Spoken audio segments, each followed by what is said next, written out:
Hello everyone and welcome back to Prestige Reef. Today you're going to get an update on the world's slowest tank build, the Waterbox tank.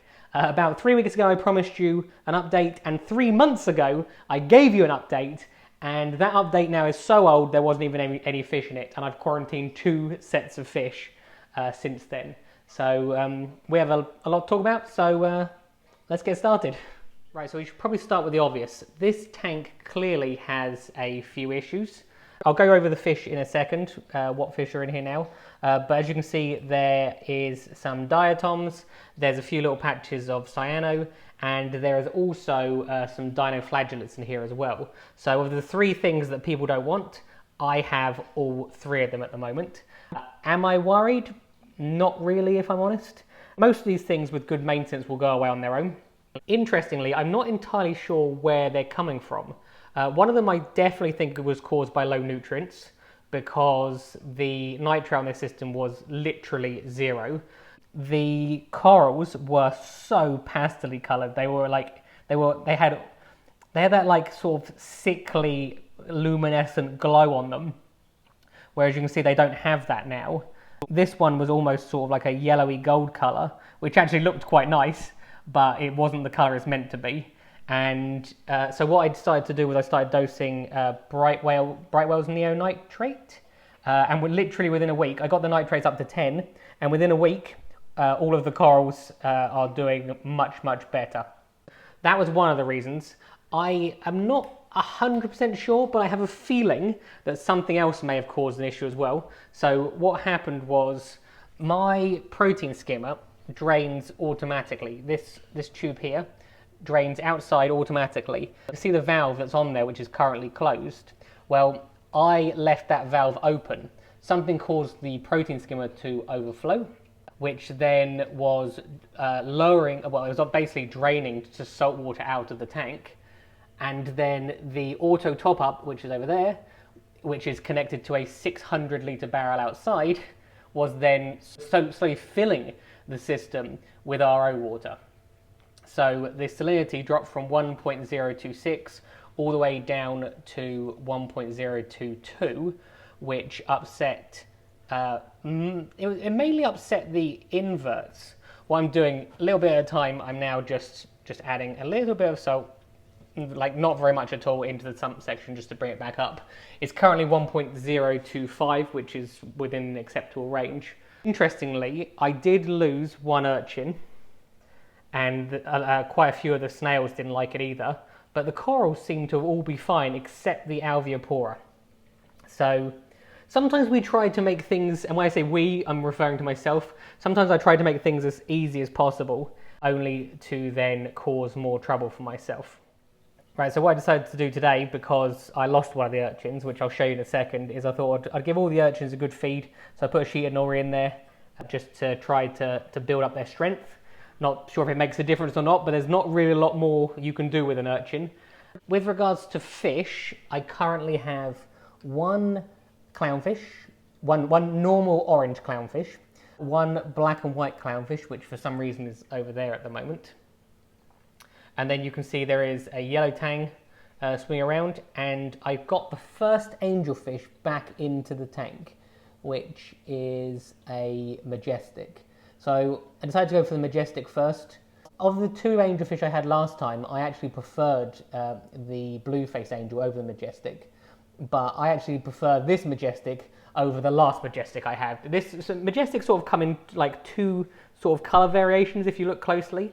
Some of them are more yellowy and some of them are more orangey, and this one's really orange. I will feed them in a second just to see if I can get them out. There is 1 more fish in here that you can't see at the moment. It might come out when I feed, and that is a yellow Accessor. It's hiding at the moment. It was out a minute ago. When I cleaned the glass, it disappeared. They're quite unusual. You don't see yellow Accessors that often, but I think they're great fish. With regards to inverts, they're all pretty much the same, with the exception of that 1 urchin, which obviously died. This is the Pedersen clear shrimp, which I mentioned in my last update. There are 2 of them in here. I thought that I would never see them because they're sort of see-through and they're pretty small, but they are out all the time, and they're actually one of my favourite inverts in here now.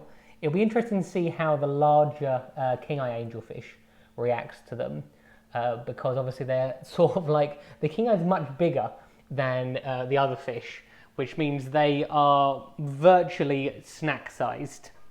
So we shall see. You can see that lovely orange colour now.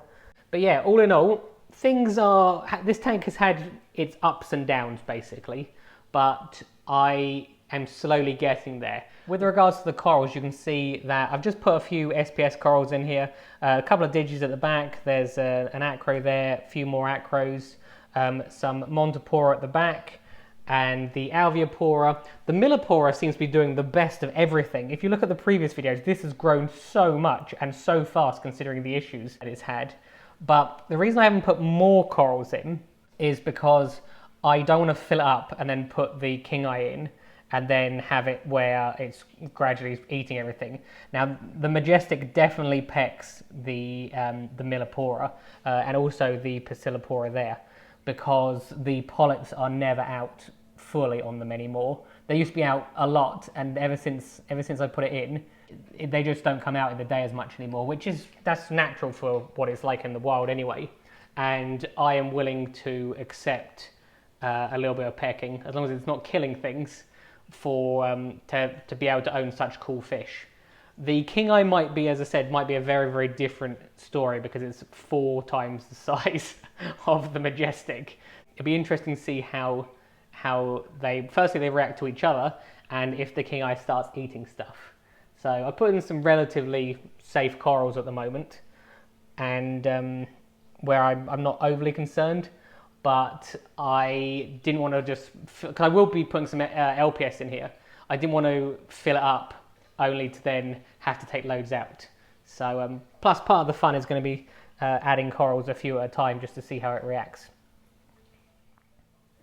Right, now this is the urchin which died. I think it was one of the tuxedo urchins, although I'm not 100% sure because there's Halloween urchins in there as well.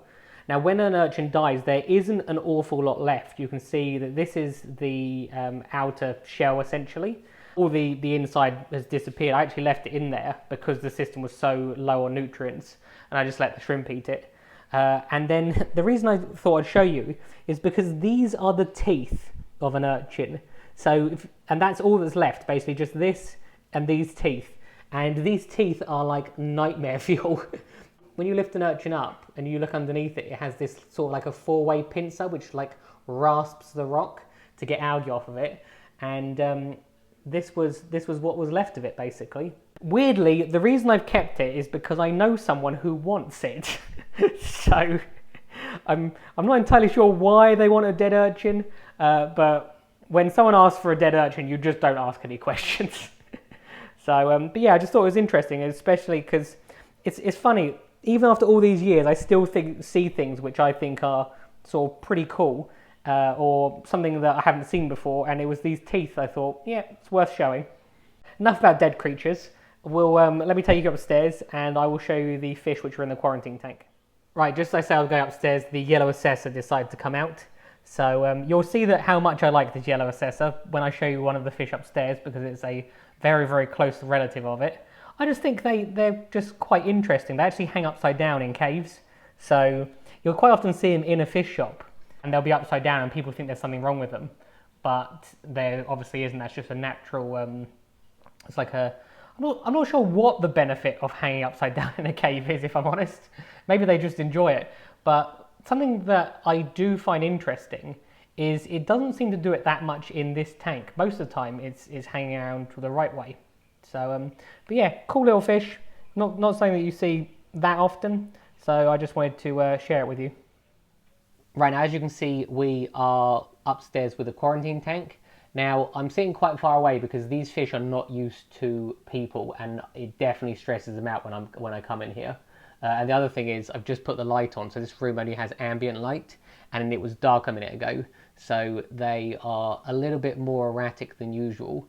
So the first fish to show you is the king eye angelfish. Now those of you who don't know, this is a crazy expensive fish. I think the first one that ever came into the country sold for something like £12,000. That was, I think, 5 years ago now. You don't see them very often, but they are a little bit more common, and the price has come down significantly. The second fish to show you is the blue Accessor, which you can see here. It is not as pretty as its yellow cousin, but I just thought it would be a nice contrast.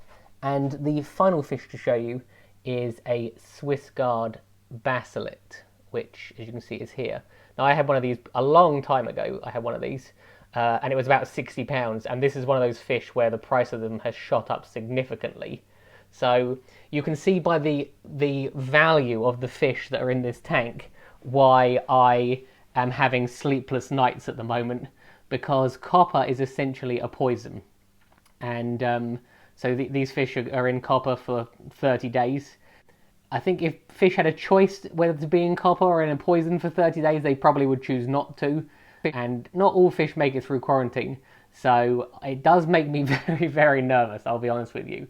Now, originally, there were actually 5 fish being quarantined this time rather than 3. The last 2 were a royal grammer and a silver belly. The reason I don't have them anymore is because the Swiss Guard is an absolute bastard and would not leave them alone.